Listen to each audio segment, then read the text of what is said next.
Vraiment, soyez bénis par votre présence en ces lieux. Vous êtes déjà bénis, ce n'est pas moi qui bénis. Amen.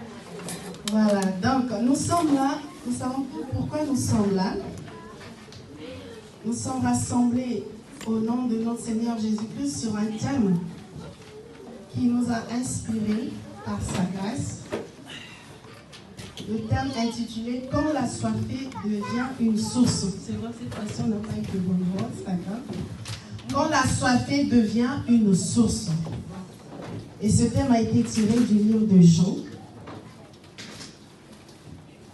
au chapitre 4, verset 1 au verset 42. Nous savons que beaucoup nous connaissons. Nous sommes des servants de l'Éternel. Amen.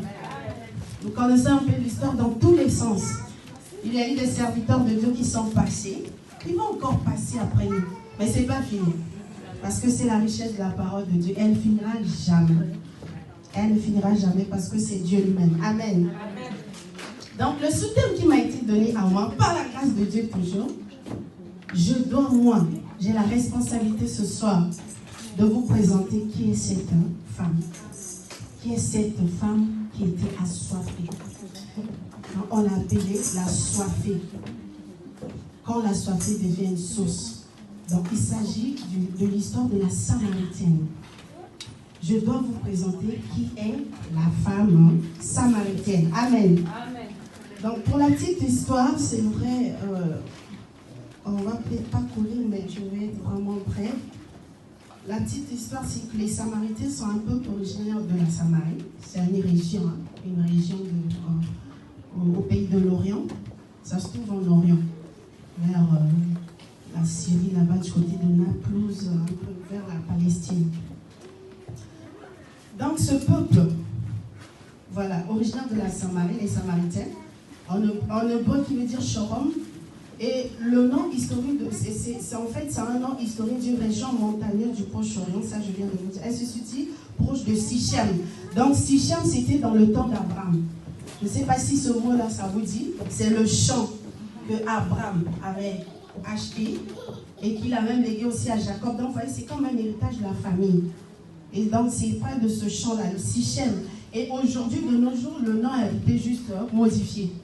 Donc aujourd'hui, on parle de la femme samaritaine, mais c'est juste, elle est originaire de cette ville-là en fait, de Sichem, qui est une ville dans la région de la Samarie. C'est un peu, je peux expliquer, c'est comme les départements en France, hein, le département du Loiret, Loire-Atlantique, Dordogne, je vais dire quoi, le Vaucluse. Donc il y a des villes où chez nous au pays, on dit les chefs, comment on l'appelle, les chefs géographiques, les chefs-lieux, voilà, c'est un peu ça.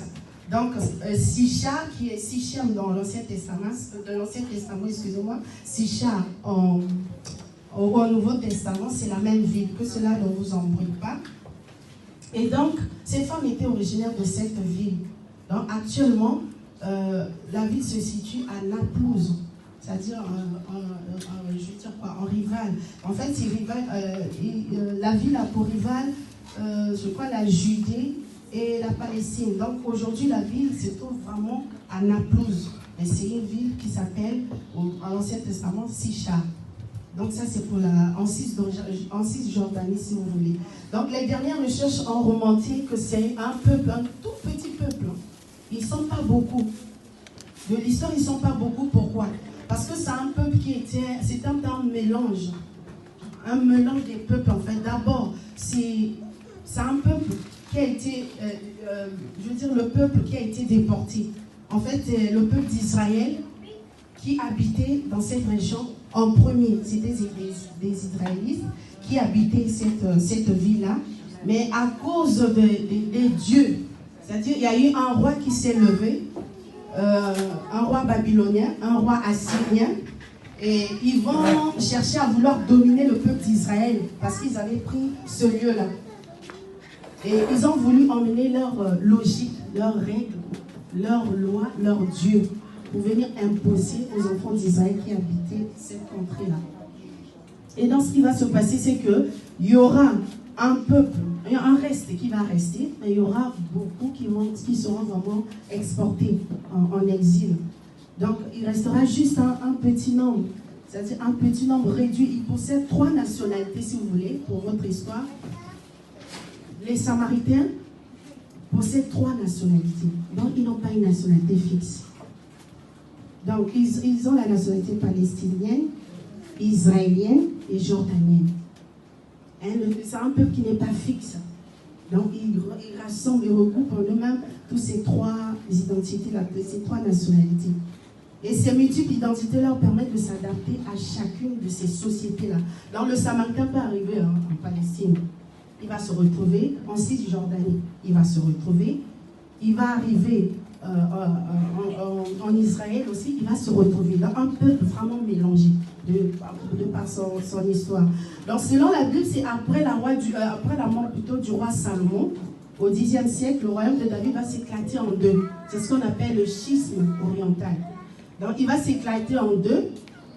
Et le grand royaume, c'est-à-dire les 10 tribus d'Israël, c'est eux qui vont avoir pour capitale la Samarie. Et cette ville-là, c'est en fait une ville montagneuse qui a été achetée par Omri. Et Omri se trouve, c'est un roi d'Israël en ce temps-là. Si vous allez voir l'histoire dans 1 roi 16, pour votre histoire, juste, on ne va pas le lire, c'est juste pour situer un peu dans la Bible. 1 roi 16, 23, 24, vous allez voir, c'est Omri, roi d'Israël, vers